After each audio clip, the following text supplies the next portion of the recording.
All right, real talk. I want you to picture the moment you bought your car. Sit in that memory for a second. What did the salesperson ask you? I'll bet you $1. It wasn't, what's the total price of this car? It was, what monthly payment works for you?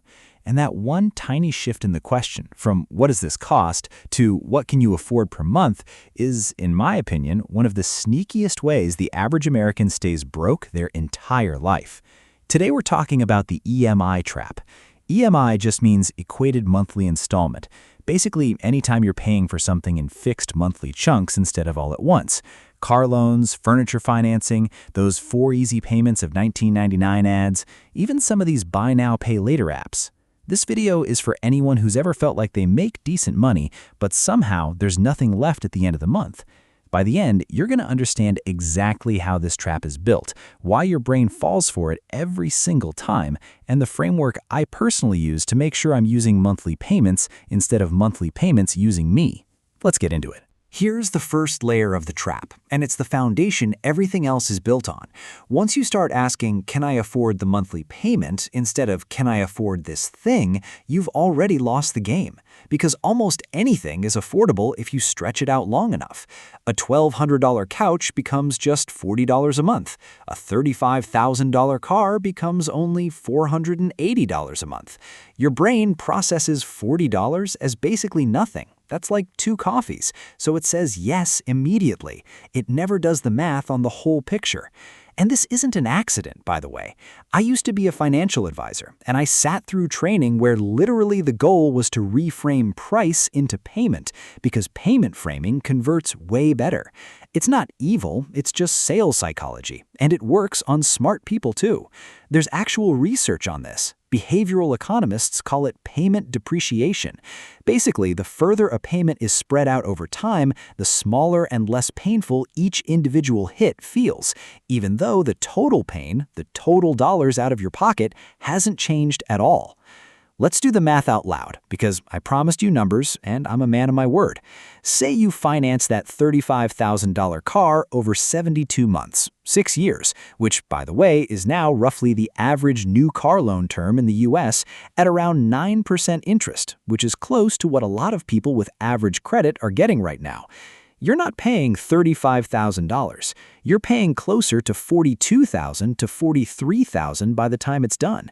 That's an extra $7,000 to $8,000 that just evaporated, and you never even felt it because it was hidden inside. It's just $580 a month. Okay, layer 2.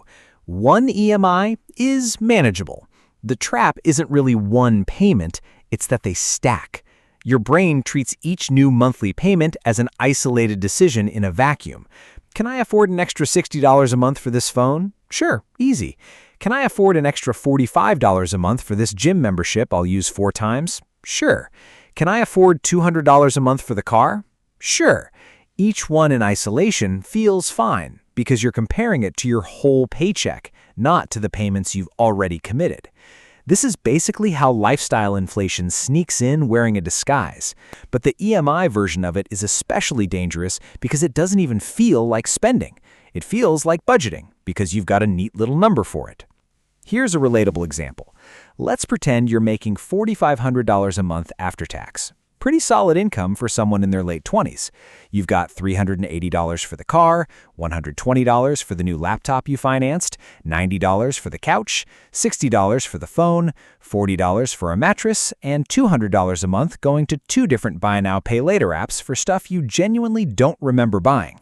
Add that up, that's $890 a month, over $10,600 a year, gone before you've bought groceries, paid rent, or put a single dollar toward retirement.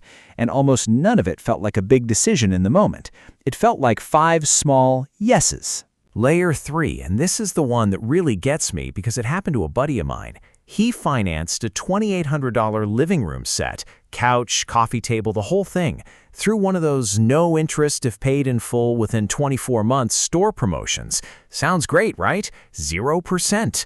Except he missed it by 1 payment, 3 weeks late on the very last installment because of a bad month at work, and the contract had deferred interest, which means the store doesn't charge interest going forward. They go back and charge you interest on the entire original balance retroactively from day one. His 0% furniture set ended up costing him almost $4,100. This is a classic trap within a trap. The book, The Psychology of Money, talks a lot about how the emotional comfort of "I have a plan" can actually make us less careful, not more, because we feel like we've already done the responsible thing by setting up the payment plan. We stop reading the fine print because we think the hard part, the deciding, is over. Layer 4, and I think this might be the sneakiest one of all. EMIs let you live a lifestyle today that your actual income hasn't earned yet. That's the whole appeal, and also the whole danger.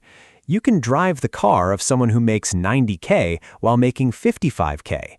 You can furnish the apartment of someone who makes $80K while making $50K, because the bank or the store is essentially loaning you the difference, plus a fee, for the privilege of looking like you've already arrived.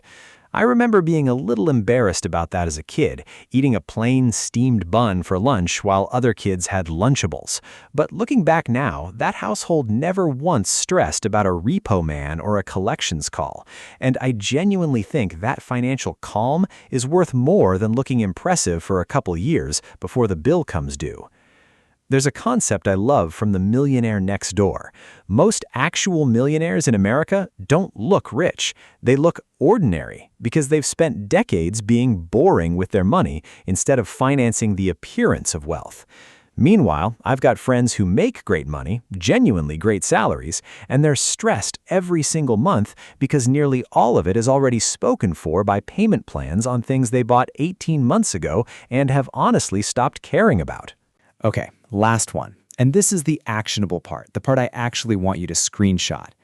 I use a simple 3-question filter before I ever sign up for any kind of EMI or financing. Question 1. What is the total cost, including interest and fees, not the monthly number? Question 2. If this payment disappeared tomorrow, would I have used that exact dollar amount to buy this same thing in cash? And question 3. Does this purchase build my life forward? Meaning, will it still matter in 2 years? Or is it just filling a craving for right now? If something passes all 3, great, finance it, live your life. I'm not anti-debt, I'm anti-blind debt. There are smart uses of EMIs. A 0% medical financing plan you'll definitely pay off, or a car loan on a reliable used car when that's genuinely your only path to one, that's fine. I'm saying run it through the filter consciously with the total cost in front of you, instead of letting the salesperson's monthly number make the decision for you.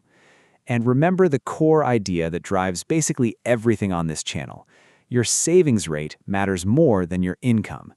Every EMI you take on for something that isn't building your life forward is a direct tax on that savings rate. Every single month, often for years after the excitement of the purchase has completely worn off. So here's the one thing I want you to walk away with. The EMI trap isn't about debt being evil. Debt's just a tool, like a knife, useful or dangerous depending who's holding it. The trap is letting someone else's monthly number replace your own math. Start asking about total cost instead of monthly cost, and you'll be amazed how many great deals suddenly look a lot less great, and how much room shows up in your budget that you didn't even know was being eaten alive. If this helped you see your own payments a little differently, do me a favor and hit like and subscribe if you're not already. I put these out regularly, and I'd love to have you back here. Drop a comment and tell me the EMI you regret the most. I read every single one, and honestly, some of your stories are wilder than mine. All right, that's it for today. Be deliberate with your money, not just comfortable with your payment. Peace.